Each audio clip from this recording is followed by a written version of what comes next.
Hey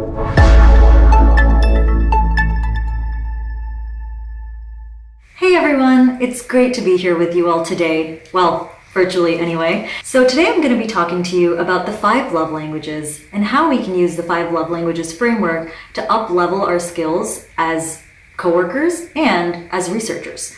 As researchers, we spend so much of our time talking to people, and one of the groups that we talk to the most are our stakeholders. So I'm going to be discussing how we can use the 5 love languages to really improve these relationships we have with our stakeholders and build bridges for greater impact with our work. So I'm really excited to talk to you about this today because it kind of brings together a couple of things that are really close to my heart. One is obviously UX research, and I'm also really jazzed just about the science of love and communication, and I think that there's a lot that we can learn from that science to figure out how we can improve our interactions with other people. So, the love language themselves, that's a framework that was created by Gary Chapman, and he has a best-selling book about it that's been on the New York Times bestseller list for ages now. And in the book, he argues that there are 5 love languages. And every person has a different love language that's their preference. So you might have a preference for a certain love language, but your partner, and his book revolves mostly around romantic partners, your partner might have a totally different preference. And he argues that it's really important for us to make sure that we're giving people love in the ways that they want to receive it. Now, we're talking about love, but really what this book is about is appreciation. Who doesn't like to be appreciated, right? And so I'll walk you through how these different love languages can be used at work, and in building these better relationships with your stakeholders, you can actually become more impactful. So the 5 love languages are their quality time, physical touch, acts of service, gifts, and words of affirmation. Now, for some of you, this is probably review, and you're probably feeling right at home. For others of you, this might be a little bit newer, and there might even be some skeptics in the house. But for those of you who are skeptics, I really hope that by the end of this talk, you won't be anymore, because I'm convinced that this framework has a lot of value to add. We're all really busy. There's a lot on our plates. These love languages do not have to take a lot of time to implement. A lot of the things that we can do are really small, really quick, mostly free. And so you really don't have to worry about any sort of grand gestures or taking a lot of time from your day to make these things happen. And finally, I want to remind us that even though this book is about romantic relationships, it's not just applicable to romance, because there's a lot that we have in common. So for instance, just like a romantic relationships, with our stakeholders, we have shared goals. We're always trying to make sure we keep the user front and center. We have the goal of always wanting to be up and to the right, as they say. And ultimately, we're trying to make better decisions to move the business and move the products and services that we're working on forward and make them better. The other thing that's really similar is that this is a long-term relationship. Our stakeholders are there with us from the beginning, throughout data collection, all the way to the end of a project. Now, we spend a lot of time talking about interactions with participants and our respondents, and that's obviously the lifeblood of our work, but at the end of the day, we don't usually have sustained relationships with those participants. If, let's say, you interview someone, it's usually unlikely that you're going to see the same person twice. The participants are almost in the category of flings a little bit, whereas our stakeholders are there for the long haul. We see them before, during, and after. And finally, no 2 partners are the same. Just like no 2 people you've ever dated have probably been identical, no 2 stakeholders are exactly the same. Everyone is coming at things from their own lens, has their own priorities and goals, and it's really important that we take the time to recenter our approach and our work to the goals and objectives that they need to meet. So I would argue that let's not even call them stakeholders anymore. For the rest of this presentation, I'm going to primarily refer to them as partners, because ultimately that's what they are. So the first love language we're going to talk about today is quality time. Now, quality time, as the name suggests, is all about spending time with the people that you're trying to build relationships with. It's not so much about the number of hours you spend, it's all about the quality of those interactions. So if any of you have ever seen Before Sunrise, you know that entire movie is about quality time, and the leads really build rapport and build on their relationship through spending that time together. So quality time is all about undivided attention. In a relationship, this might look like having dinner with your spouse with your phone down so that you're actually paying attention. It might look like taking routine walks together. Anything that kind of helps you build that bond. In work contexts, in the before times, I used to often have lunch with my coworkers and with my peers and with my partners, and that was a really good way to both chat about work, but also just catch up on personal things. Now, obviously, we can't do that anymore, but that doesn't mean that there aren't things that we can still do to spend that quality time virtually. So earlier this year, one of the things I did is I set up a book club for a non-work related book, and I invited a couple of people from actually invited everyone from other parts of the organization to join. And what that ended up doing is we had a really cross-functional book club. We had engineers, we had designers, we had PMs, we had researchers, and all of us got together to chat about this book we were reading, and it helped make us closer together. And it also helped us then work better together later in the year. So those are some of the ways that you can just connect with your peers in general. Now, when we're thinking about research, there's some things that we can hone in on and really, really capitalize on this idea of quality time to make our research more impactful. So one of the things that you can do is you can have ongoing one-on-ones with partners that you're working with. So this could be a PM, it could be a designer, it could be anyone that you think that you need alignment with. And an ongoing one-on-one will really help you make sure that you're chasing after the next big questions that everybody's interested in finding, that you're not repeating work, and that you're really having the impact that you're hoping to have. You can also spend some time in the planning phase together. So quality time doesn't always have to be a Zoom call. I know we all have a ton of Zoom fatigue, but you can also have quality time just by spending time in a Google Doc with someone. So I always encourage my researchers to take time to actually go over their research plans even before they're totally finalized. Sometimes it can be tempting to work in a silo and put it all together and make it perfect, but there's so much value in bringing your partners into that process. So spend some time in a Google Doc with them, show them your rough research plan, have them give you feedback. At some point, you might even end up in the same place and have a little cursor cuddle. But this is a really great way, again, to continue building that alignment and making sure you're marching in step towards the same goal. And finally, when you're actually in data collection, invite your partners to your session. That's such a great way for them to spend quality time both with you and with your end participants and your users. And that's something that will help them build empathy. It'll also help them build empathy for you and your job because they get to see you in action. And more than anything, it'll help them really start to understand why this research matters and what they can do with it. If you can't have a full, everyone attending your sessions, that's okay too. But do watch parties. That's something you can always do after the fact. Put together a highlight reel, and that way you're spending quality time with your partners, they're spending quality time with the participants, and everyone has a better shared understanding at the end. The second love language is physical touch. As you can tell in the scene from Pride and Prejudice, there's a little bit of physical touch going on. Now, physical touch is fairly self-explanatory, but the one thing about it that may not be so self-explanatory is the fact that physical touch doesn't have to be intimate. In fact, a lot of physical touch is actually non-intimate. So if you think about a relationship, there's obviously the kinds of physical touch that's, PG-13, and you know what those things are, but there's also other things like body language, like video calls,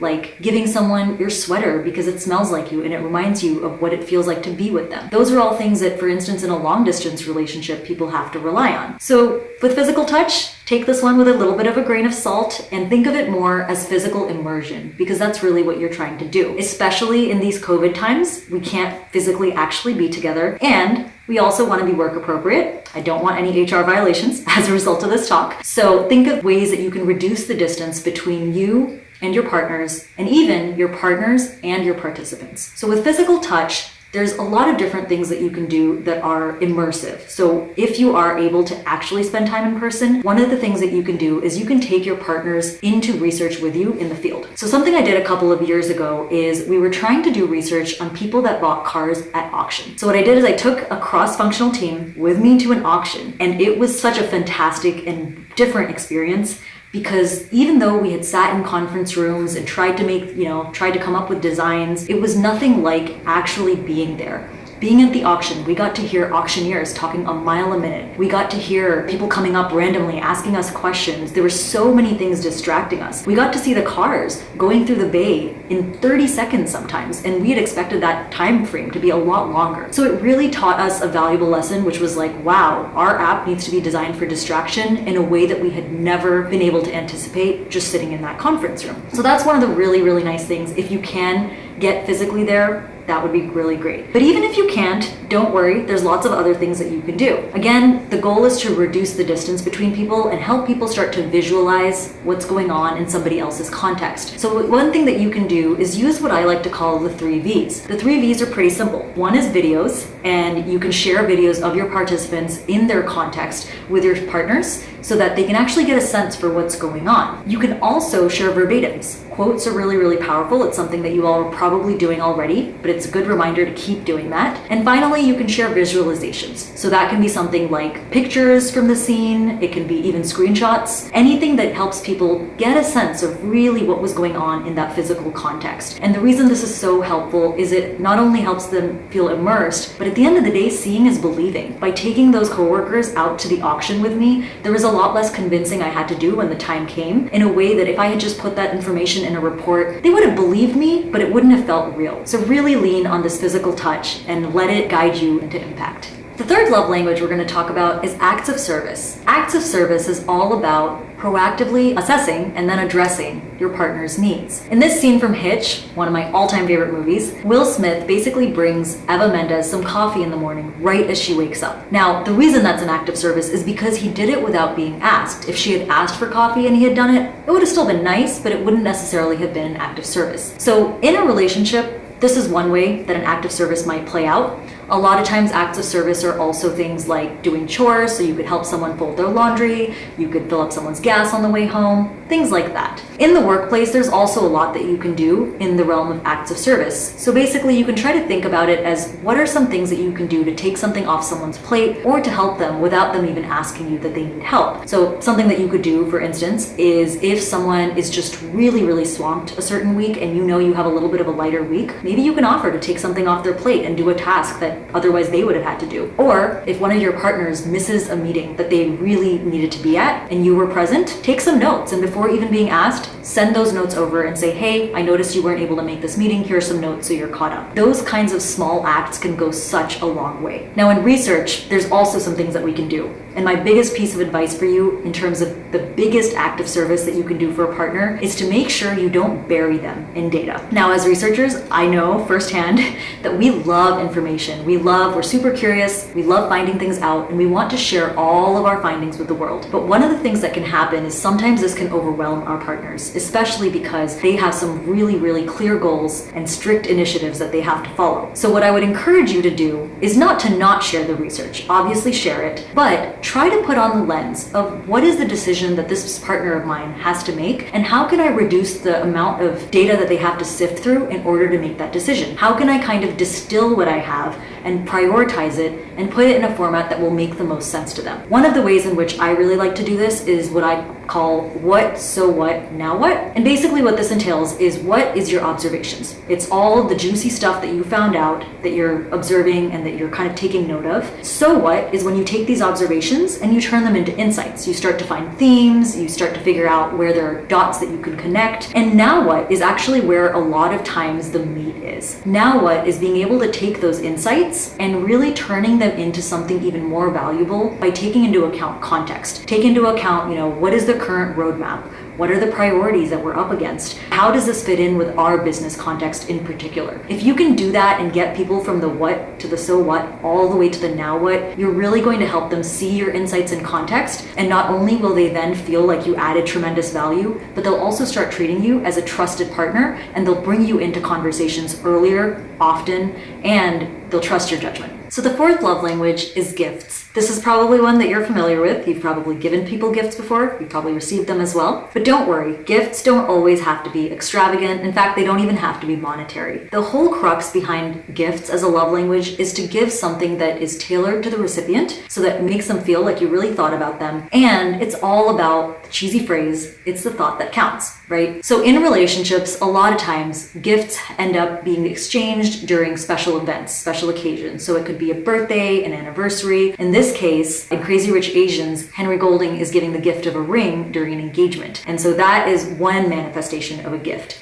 You can also give gifts though as just because. It doesn't really have to have a special occasion tied to it. So at work, there's a couple of different ways that you can give gifts. Some of them can be actual tangible gifts, and some of them can just be more in theory. So an example of a tangible gift might be a spotlight. So some companies have programs where you can actually give gifts to your coworkers through, again, company-sponsored programs. So Intuit has one that I really like, and we call it Spotlights. Basically what that entails is any one person at the company can give a gift of, it's basically a gift card of a monetary value to any other person at the company for going above and beyond, for doing a really, really good job for something. It's a way of showing thank you. So that's one option. But another option that's really much quicker, honestly, and requires no money at all, is you could send a relevant link to someone. So let's say you hear someone talk about how they're trying to perfect their recipe for pumpkin pie and they're having a really hard time. Well, maybe you make an amazing pumpkin pie, or maybe you know someone else that does. Find that recipe and maybe send it to them, or send them some tips, and it'll make them feel like you really heard what they said and actually responded to that. It can also be something more in line with your actual research. Let's say someone in Slack, you see someone asking a question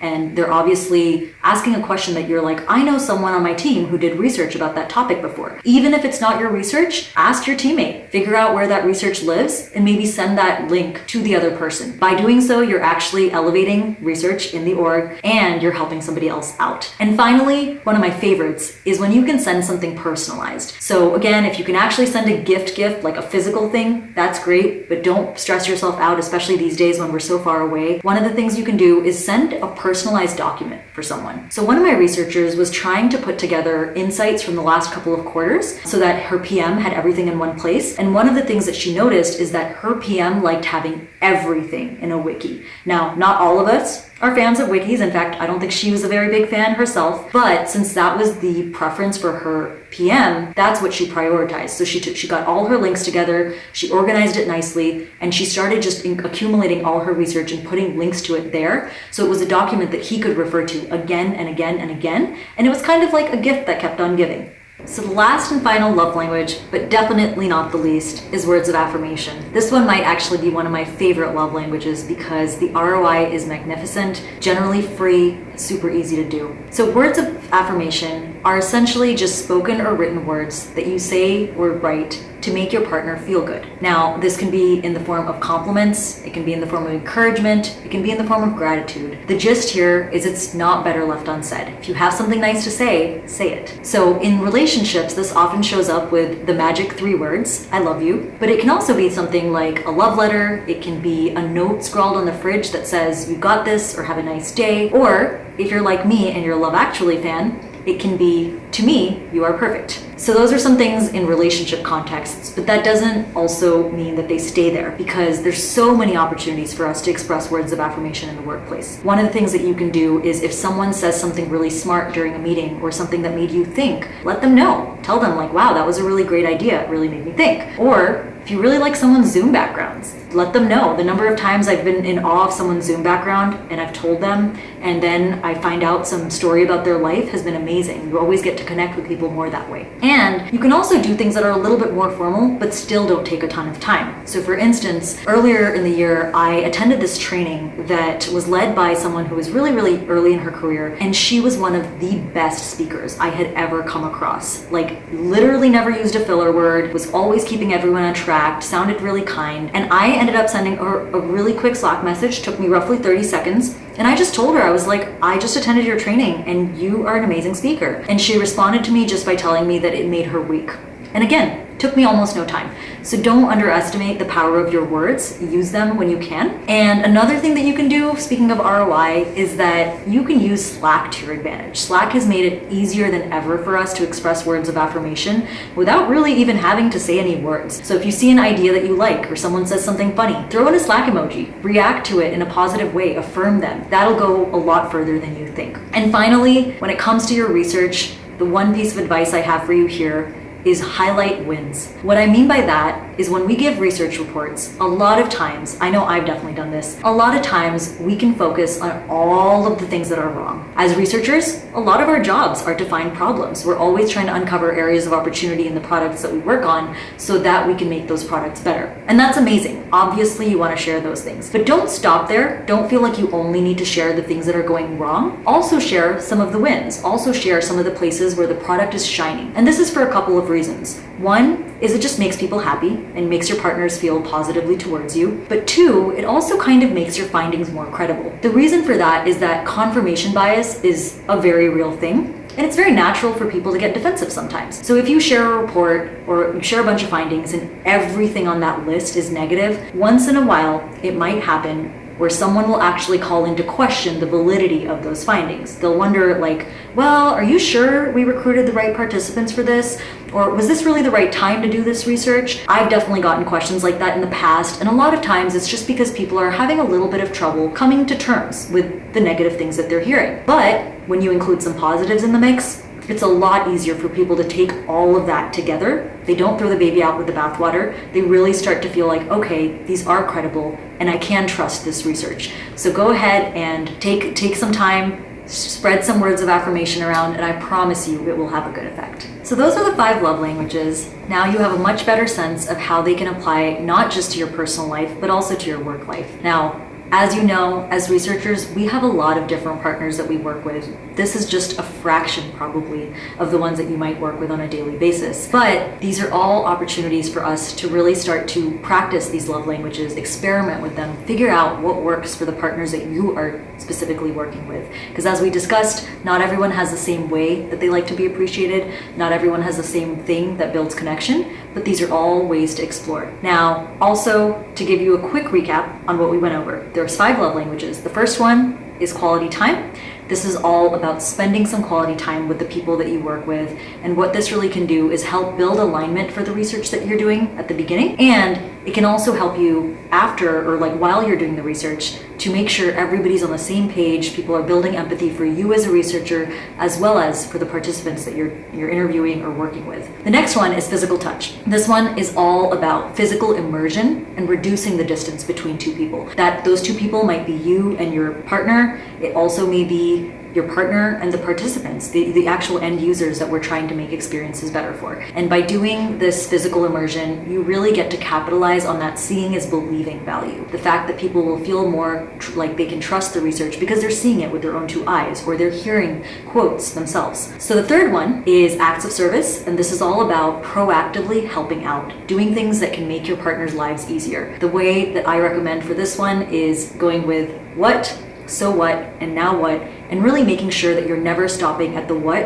or the so what, and you're always taking your insights to the next level so that people will really start to seek out your input and treat you proactively as somebody that needs to be invited to conversations, and that's a really trusted partner. Then we have gifts, which we now know do not have to be tangible. They don't even have to be monetary. They just have to be thoughtful. They just have to be something that you can send over that will make somebody else feel like you've thought of them. And a lot of times, this is just a good way to stay top of mind in your partner's minds. And finally, we have words of affirmation, last but not least, and these are just about saying nice things to people. Obviously, when you mean them, don't make things up, but once you say these nice things, you'll put smiles on people's faces, and you're also going to boost the credibility of your research because it'll really make people feel like you've done your due diligence in finding both the good and the bad. So in a nutshell, the love languages are a really powerful framework. I hope I've convinced you at least a little bit that it's something that you can use both in your personal life and more importantly in your work life. If you use it in your personal life and it helps your relationships, that's a bonus for me. I'm happy about that. But if you can use it with your partners and make yourself a stronger research partner as a result, all the better. Ultimately, the work that we do, we create value through other people. If we don't have other people's goals in mind, we can't really help them. And so it's really important to keep those things in mind, and love languages are a vehicle to get you to do that. And there's so many tools, there's so many methods that we like to use and lean on. All of them are important, and without them, we couldn't do our work. But I would really argue that connection is one of the best tools we have in our toolkit. So let's use it to the best of our abilities. I really look forward to hearing how all of this works, and if you're able to use these love languages. Thank you so much for your time today. And if you have any questions for me, feedback, success stories, anything else, I'd love to hear from you. Thanks so much.